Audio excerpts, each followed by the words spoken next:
Caritas India since 1962 has always worked with the poorest of the poor in India. She has by and large made an effort to reach out to them and build their communities. It is done at best when the poor people are owning the programs, the processes they are involved in. People-led empowerment is such an approach where Caritas India made that attempt very well and succeeded. That people were owning up the program, the processes, the decisions, and as a consequence we see that they are heading towards a very good self-reliant approach.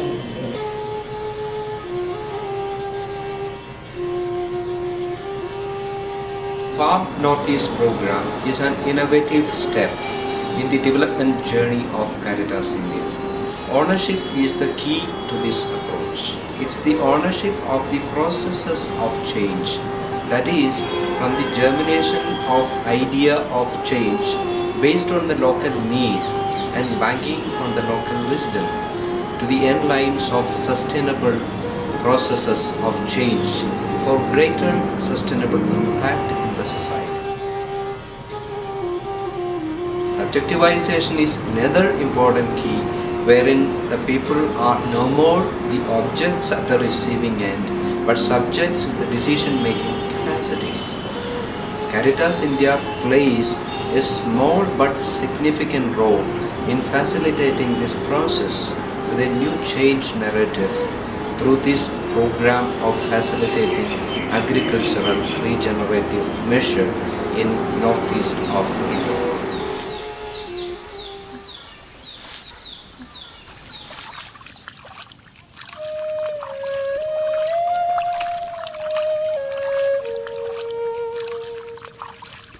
Ojari number 2 is a small agrarian village in Kamrup district of Assam, inhabited by Bengali and Assamese communities.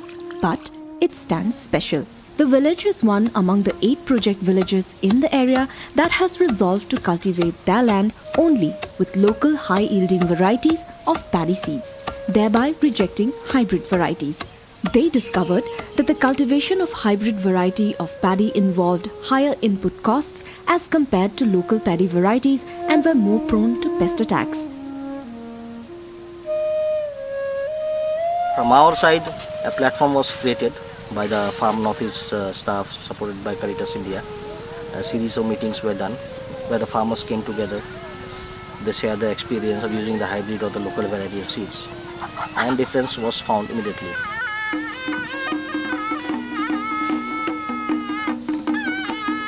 Cultivating hybrid seeds has not benefited as much, while the local variety has given good results.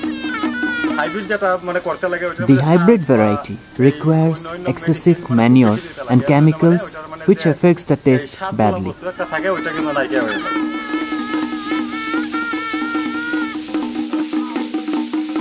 164 farmers are now cultivating the local variety, and this has not only helped them economically but also socially.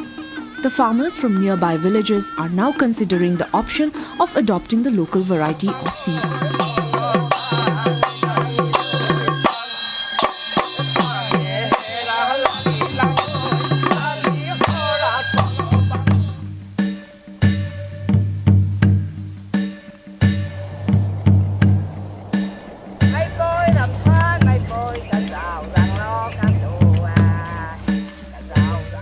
Community of Peran district in Nagaland are custodians of a unique indigenous practice of soil testing. Earlier, shifting or jhum cultivation was very productive, but today it is no longer so due to shorter fallow cycle resulting in decrease in the soil fertility. The soil testing is an indigenous method practiced since ages by the Rongmays.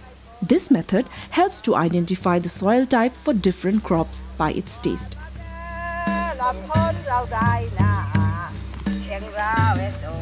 Agriculture has been our main occupation since ages.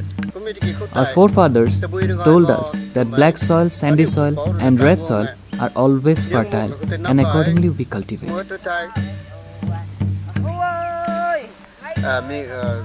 In order to determine fertility of the soil, we taste it and then cultivate.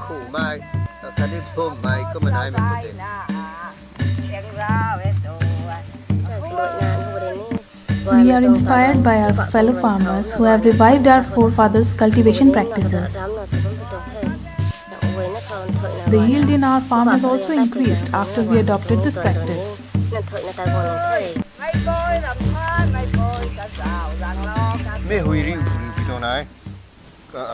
The topsoil is best for cultivation because its smell and taste is pleasant. The soil could have different taste. We have been told that black bitter soil is good for paddy. King chili is best grown in brown soil that tastes sour. In this age of modern technologies, the value of indigenous knowledge, especially that of soil testing, is almost forgotten. Through Farm Northeast Project intervention, farmers are trying to revive this practice and conserve it for the future generations.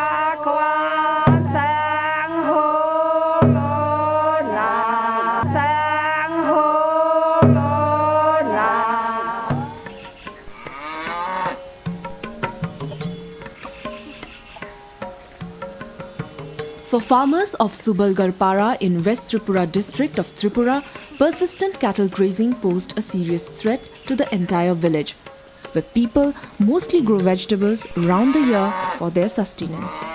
But Musukkwa, a unique traditional practice where straying cows are taken to a community-maintained cow shelter, turn things around. In a meeting with Caritas, there was a lady. She shared regarding the old traditional practice, Musukkwa, which farmers then took it as a very good idea. Earlier, people would never tie their cattle. By the time I would reach my vegetable garden, those would be eaten by cows or goats. We are now relieved after starting this cattle shelter.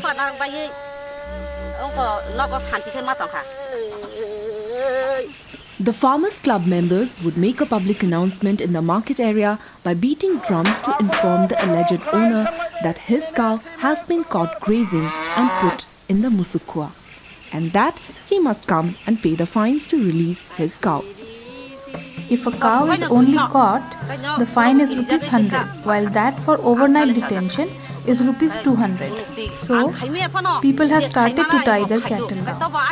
I am very happy.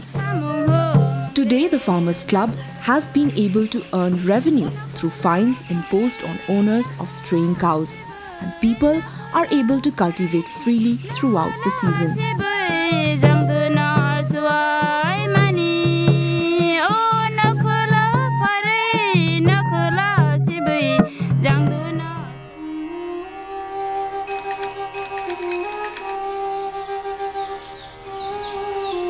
Panjan, a small village in Jorhat district of Assam, is inhabited mostly by Adivasis. They say scarcity drives change, and so is the case for many women in Panjan. When most of her life was going bleak, Runu Murmu took a bold step after being trained under the project and motivated several other women to grow organic vegetables for their sustenance and prosperity. Initially, 10 of us women of similar age from the village came together to form a group. We have come a long way from what we were. We have been able to come out of our financial crisis.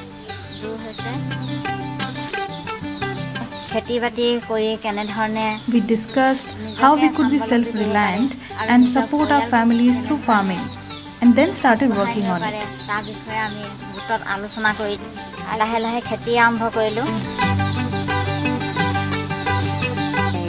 We are motivated to cultivate as we can get quick results by growing vegetables.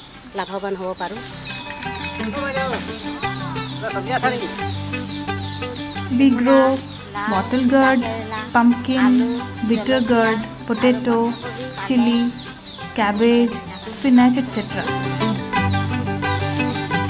Runu has inspired 60 women in the village that have gained knowledge and understanding from her and now earn good profits by growing organic vegetables throughout the year.